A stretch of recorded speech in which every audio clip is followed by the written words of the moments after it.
free-to-play players and low spenders in Rise of Kingdoms need to seriously reconsider how many armies they're running in the open field and how many troop types they're actually using, because over the last couple of weeks and months, Rise of Kingdoms has made some dramatic changes to not only the crystal tech system but also the past glory buffs. And so today I'm going to share with you guys some really important tips when it comes to getting the most value out of your crystal tech investments, so that way you guys can perform as best as possible in the open field in Rise of Kingdoms. But first, what's going on, guys? Cheers. Now, as you guys know, I'm a sponsored partnered creator with Rise of Kingdoms, so if you want more raw content, consider subscribing down below. Now let's jump right in here and discuss the topic of today's video, and that is mainly crystal technology and how the recent changes to it are going to influence how many armies and which armies you run in the open field, especially as a free-to-play player. Because of course, if you're a whale in Rise of Kingdoms, then you could just kind of max out everything here in your crystal tech and you'll be good to go. Now of course, we are really at the end of KVK, like we are way past Kingsland at this point, which is the only reason why I was able to max out these things over here. During Kingsland fighting, I did not have any of these maxed, unfortunately. I had a little bit of investment in each of them, but my point is there's been some big changes to crystal tech, not only what you see right here, but also with the other changes that are coming to crystal tech, as you can see right here. Now this change I believe is actually already available in KVKs that are just starting right now, but if you guys don't know, this crystal tech right here replaces the final crystal tech at the bottom here. So this last crystal tech right now in my KVK is reduced damage taken from each of the troop types. So you can reduce the damage you take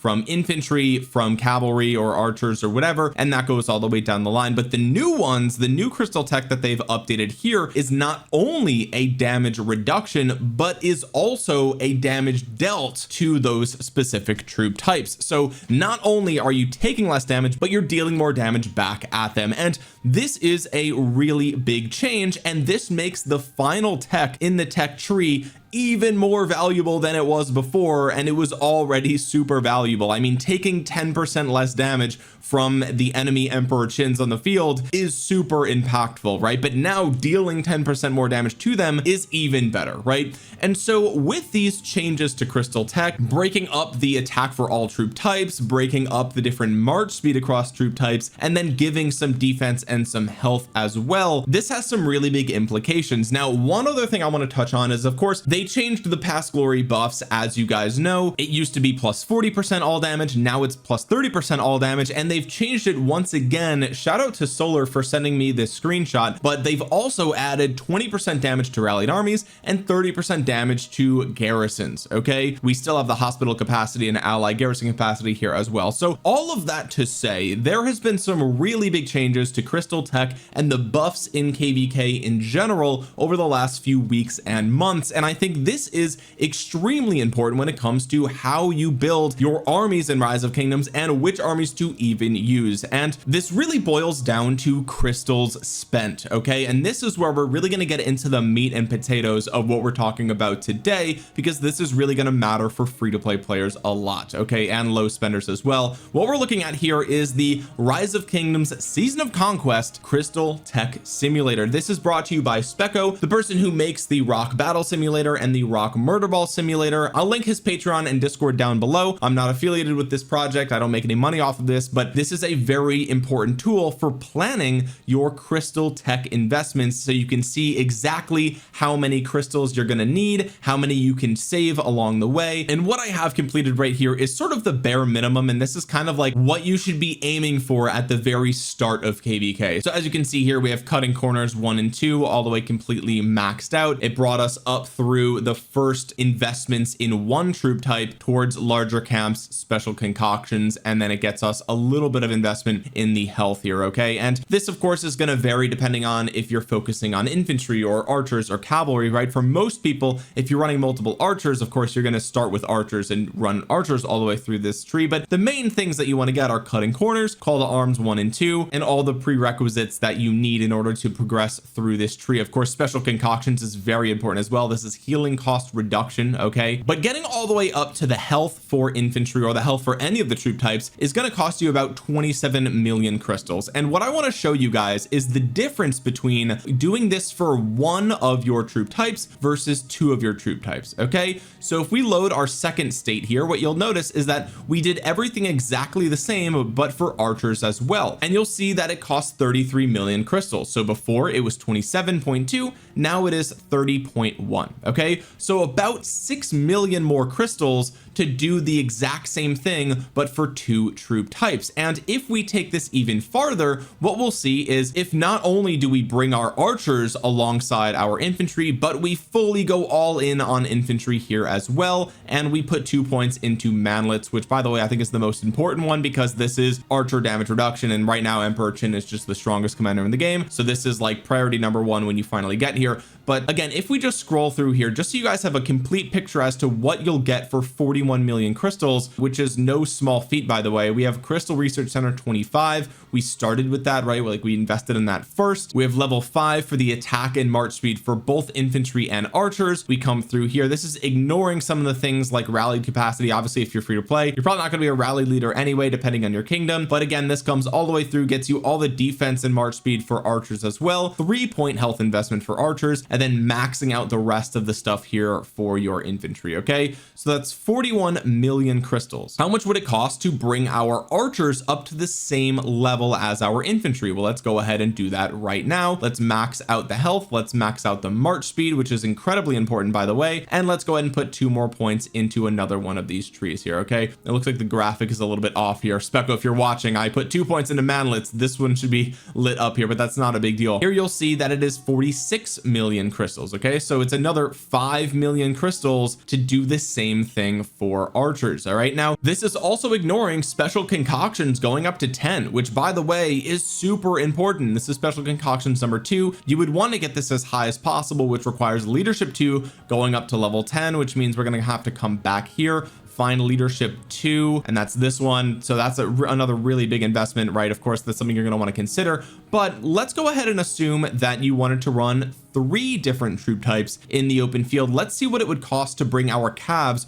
all the way up to the same level as the infantry and archers. Okay, so we're going all in on the attack, all in on the defense. Let's be fair and only do a couple of points into the march speed because I think a lot of people would skip some of that march speed as well. It might be a bottleneck here, we'll find out in just a second, but as you can see here, even with only partial investment in the march speed, which isn't that expensive to be fair, we go up to 56 million crystals. Okay, so remember before it was 46 million, now it's 56 million. Let me just reset that there so you can see the actual difference. Okay, so depending on how far along you are in kvk, whether it's farther into kvk or at the very beginning, it's going to cost between 6 to 10 million additional crystals to invest in an additional troop type when it comes to the stats here. Okay, and that is a significant investment, and so this is where we really start to think about how are we going to build our armies in Rise of Kingdoms to capitalize on this and to get the most value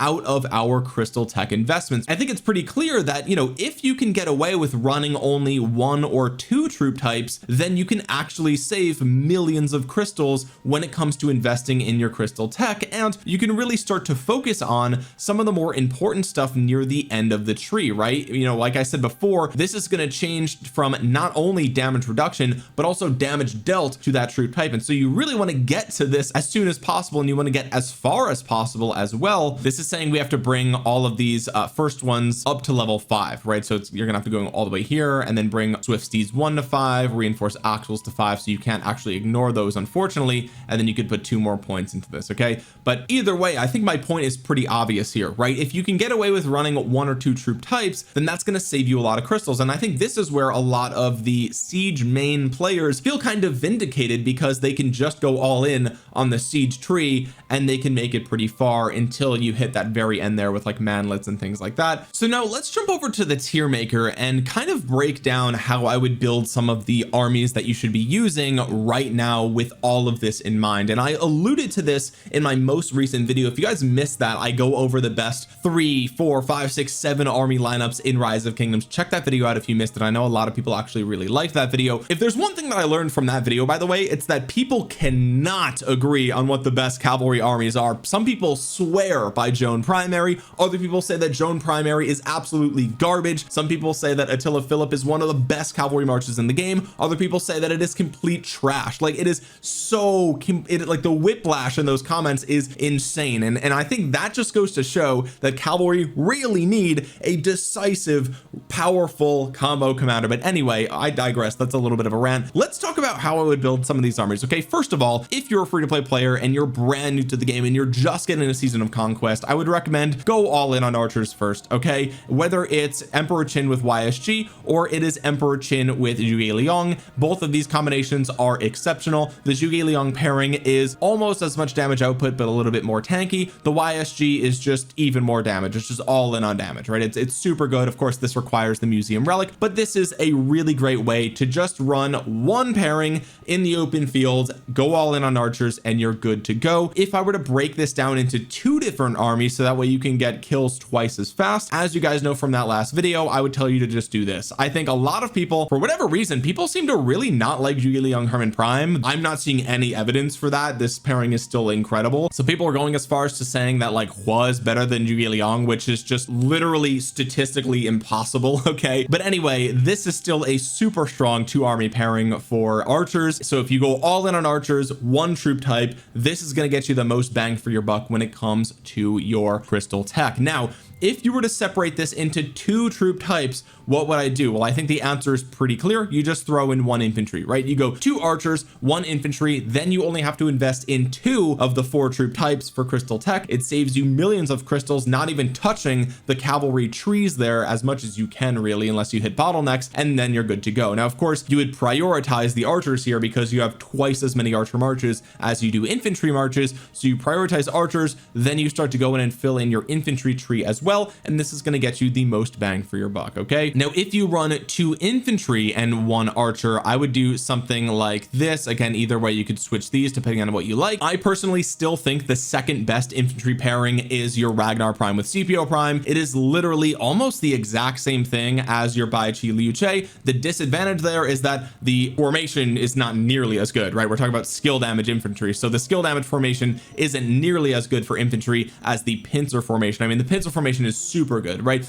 Also, we're talking about 3 target damage AoE versus 5 target damage AoE. So like this commander pairing is literally just a mini version of this commander pairing. It's just double AoE, both infantry. It's pretty self-explanatory. So needless to say, this pairing is definitely worse than Bai Chi Liu Che. Don't get it twisted. It is definitely worse. It's a little bit slower as well in the battlefield because of that Ragnar Prime, but I just don't see a better second pairing for infantry when we really break it down, right? You could start to talk about like, you know, Liu Che with Philip or Liu Che with Alex as an instant proc thing. That's fine. You could totally run that if you wanted to. If you don't want to invest in any of the skill damage infantry anymore, then you could do this. Bada bing, bada boom. At that point, like, who are you going to run with Bai Chi though? Then you're forced to use something like William Wallace or Chook. I don't know if I love those solutions. So I mean, I guess technically you could run like Alexander the Great here if you wanted to, right? You could do something like this. I don't love going all in on instant proc right now given the current meta, which is why I think this is the best 2-1 setup to go with if what you're doing is maximizing infantry. So again, with this setup right here, you would prioritize your infantry crystal tech trees, and then you would go in and fill in your archer crystal tech tree afterwards because you're only running 1. And honestly, it doesn't matter nearly as much what your archers are because Emperor Qin is just gonna rip in the open field kind of no matter what. So that is that. With that being said, I guess we do have to talk about cavalry, and if we're going to bench one of these 2, it's going to be the infantry, right? It is. I think the archers are just stronger than infantry right now if we're talking about one march. The single best archer march versus the single best infantry march, I think archers are winning at this point in time. So if you were going to run cavalry, then you've got a couple of options. Obviously there's King Arthur with Philip, or you can run either the Hua primary or the Nevsky primary depending on what you actually have. This was my best performing cavalry cavalry march this kvk, full transparency, like it just was, but I do know a lot of people still swear by the Hua Arthur. Okay, and I know, like, again, with cavalry right now, there's just so much disagreement on how you should be running these things. It's kind of insane. I think the disagreements mainly come from the giga whales and the Imperium kingdoms and the high A seeds versus all the regular players just getting a lot of value out of their Hua still, right? Like, I mean, that's realistically when if I were to evaluate the current situation objectively, I think that's what's happening here. I think some players who are still using these older investments in weaker kingdoms are seeing tremendous results out of this, but if you take that into an Imperium, you might just get slaughtered, right? So I think that's why there's so much disagreement there, but that's not the point of this video. If we were going to, you know, branch off into calves,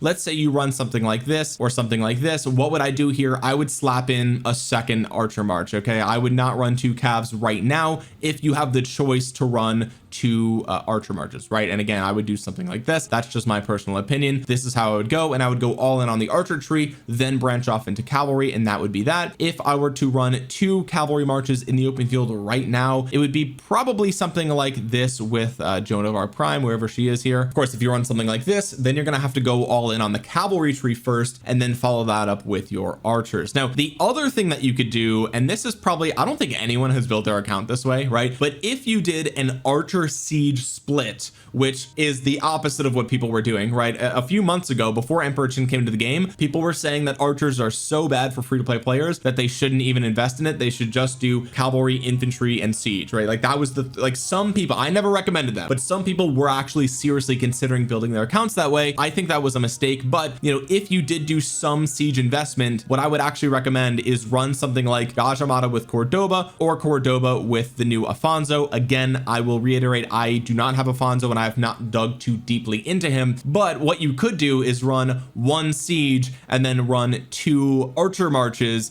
and go again all in on the archers, and then follow that up with some siege investment. And I think this is going to get you a really nice bang for your buck. I would not run more than 1 siege march, pretty much, unless you're a siege main, honestly, at this point, because there's just so many other good options. But those are the ways that I'm starting to think about running 2 or 3 marches in the game right now, if you're a free-to-play player or a low spender. Because again, let's say you run something like this, right? At the time of recording this, you really have, you know, you're getting the best possible value from your gear, right, and your armaments, because you have investments in all those things. But now you actually have to go through and put points in every single crystal tech tree, and that's really spreading out your stats thin across all of the different trees, and I don't love that, right? And I think at the end game, especially for free-to-play players, crystal tech does become the bottleneck. You're losing sometimes 10, 20, 30% of stats on the whales here, because remember, leveling up your crystal tech is sort of exponential, right? If we look here,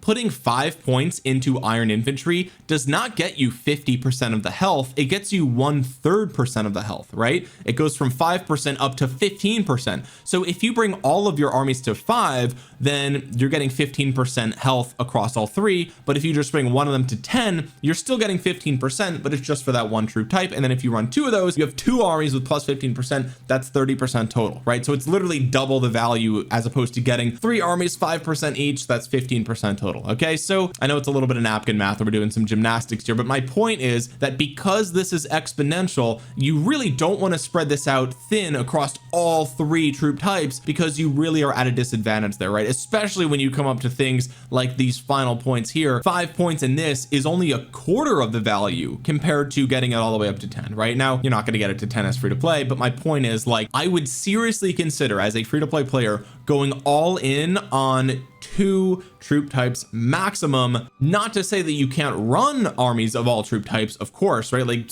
if you invested in all 3, bring all 3 to the battlefield, of course. But when we're thinking about how we're going to be building our crystal tech to reflect that, you're really going to want to go all in on 1 troop type, then follow that up with another troop type, and that's probably going to get you the best bang for your buck. And as you guys know, call to arms is probably one of the most important, if not the most important tech in the entire tree. Luckily, this is at the very beginning of the tree, but this is also a double-edged sword, right? not only are you going to be hitting as hard as possible, but so is everybody else. Okay, and so you're going to fill your hospitals way faster than you ever did before, so please keep that in mind. But anyway, guys, that's really all I wanted to talk about today. I just wanted to give you guys a huge heads up with how I'm thinking about building armies in the open field for free-to-play players and low spenders moving forward. I think it's probably better to actually narrow it down to 2 different troop types rather than running 3 or possibly even 4. I don't think anyone is running 4, but you know, whether you do archers and siege or, you know, archers and infantry or whatever, I think right now it might look something like this. Like if you were to like really tell me, hey Omni, what is the best 3 army lineup while also considering crystal tech a factor,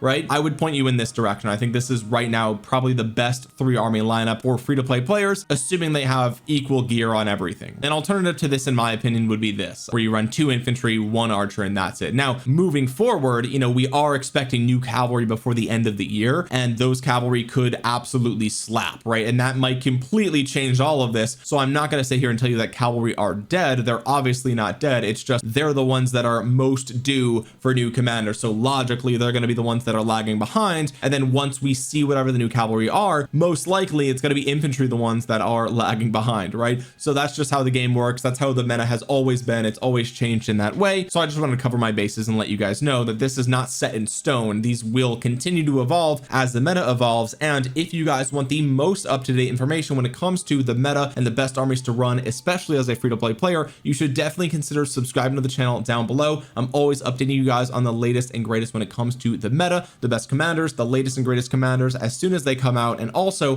while you're down there, consider dropping a thumbs up on the video. It really actually helps out the channel a ton. And if you're one of the people that has access to the new hype feature, consider hyping the videos down below. In the grand scheme of things, when you look at YouTube as a whole, I'm actually a really small channel, and so hyping the videos actually does really help out the channel a ton. So consider doing that down below. It's completely free. And comment down below your thoughts on this. Do you think that I am pointing people in the right direction here with only investing in 1 or 2 troop types when it comes to crystal tech? Because really, I think that is like, there's just no way around it, right? It's the elephant in the room. Crystal tech, you have to take that into account when you're building your armies for the end game. So what do you guys think? Let me know in the comment section below, and what would be the 2 or 3 armies that you would run if you were only going to build 1 or 2 of the crystal tech trees? Let me know down there. And with that being said, guys, thank you so much for watching. This has been Omniarch. I'll talk to you guys again soon. Peace.